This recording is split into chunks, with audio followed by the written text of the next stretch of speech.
Hashama harka fuune maatii kaasuu shoo akkam jirtan fayyaa keessanii nuti nagaadha galata rabbii isinis bakka jirtanitti nageenyi keenya qilleensarraa sinaa qaqqabu jechuu jaalanna.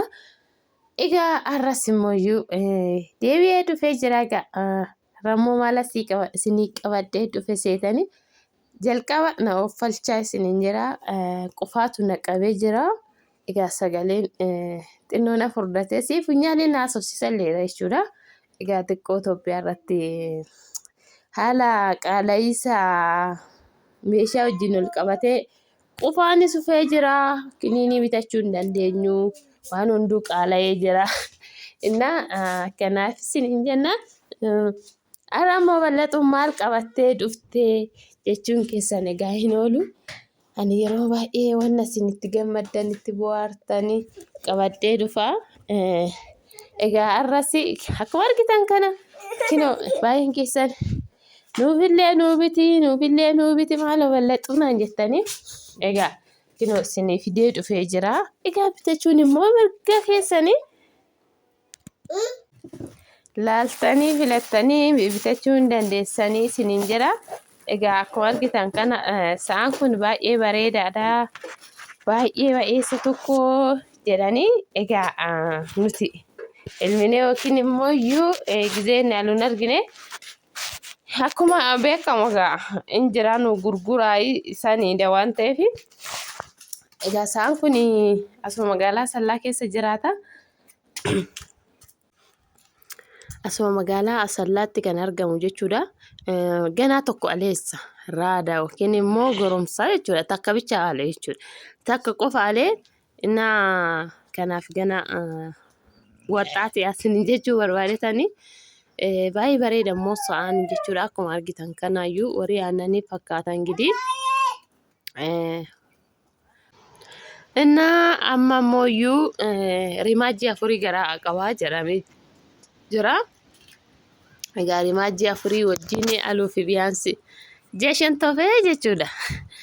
Egaa obsaan aannan goromsaa dhuganii jira Oromoon keenya uumamaaku. Obsaniiti egaa 6-4 jechuun egaa amma 5 kanaafedha. Egaa akkuma namaatti miiree hin beektani wariin 9 alaa jechuudha. Innaa kanaafiyyuu sa'aan baay'ee bareeda amala qabeessa. Egaa ani qaama naqee na agarree kaasutu haqee.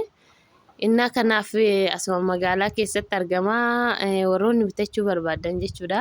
Gabaan irra jira garuu argitanii naannoo marsee jira gabaan irra jijjira. Warii aannanii egaa akkuma beektanii armaan dura yeroo baay'een dubbaddaa warii aannanii jechuun mana baankiiti.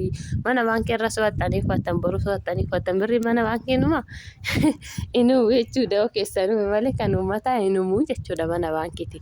Warii aannanii jechuun akkasi. Warii aannanii jechuun mana baankii jechuudha. Nama beekuuf garuu kan hin beekne immoo maal gochuu dandeessu ree. Innaa baay'ee tokko fayyada yeroo kanatti wariini. Egaa hojiin biraa hin jiru maaliif seetan keessattuu ijoolleen biyya hambaatii galtan hojii biraa kan hojjennoo jiran egaa kanarraa ittiin bitanii fi kan boru ittiin gurguran garagara. Warii kan immoo iyyuu mana keessanitti nyaachistanii egaa fiinoo yoo bitaniif galabaa baadiyyaarraa warri baadiyyaa ta'e baadiyyaarraa yookiin immoo baadiyyaa osoo hin taane immoo baadiyyaarraa deemtanii hin bitattanii fidattanii jechuudha. Gizee galabaarra kasaatitti jechuudha. Innaa kanaaf horsiisuun amma wariif lukkuudha. Nutu aniif kaasanuu galchinee jirra. Isiniif argina. Lukkuus bitannee hoolas bitannee wariis bitanne maaliif wanta biraa suuqii hojjennaa turre dura suuqiinis egaa amma erga daa'ima da'e nan dhaabee ganaan itti deebi'e shaala suuqitti illee nan deebi'a garuu ani yeroo suuqiin banu jechuudha dhugaa dubbachuu buna malakkaan birrii 10 ture. Birrii 10 har'a malakkaan meeqa ture? Birrii 80. Maaltu narraa bitame 80 birrii 10 gizee san malakkaa meeqa bitatanii galu malakkaa 8 bitatanii galu jechuudha. Har'a birrii 80 malakkaa takka bitanii galu. Zayitiin gizee sanitti malakkaan hin jiru. Egaa leetiriin gurgurraa leetiriin 150 har'a leetiriin 750 ta'ee jira jechuudha. Kanaaf horii kana immoo aannan illee waddadee jira.